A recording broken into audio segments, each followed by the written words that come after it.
Hello everyone, my name is Joaquin and today I'm going to give you a quick tutorial on how is the best way for us to receive your T1 exception shipments to make it quicker, faster for everyone. This is an example. This is a laptop support. Don't remember to add your FBA Amazon, this is an example, and to add the NOM 050 that we have been helping you to create. This is the box.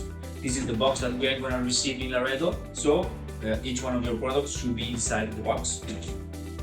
Inside this box, please don't forget to add the shipping label from Amazon and the Amazon sticker or the Amazon label for each one of your boxes. So this needs to be inside the box.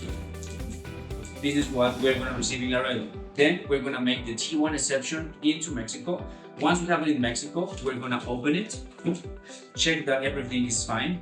We're going to check that your product still has the sticker from Amazon and the NOM 050. We're going to take out this from the box, check that everything is fine.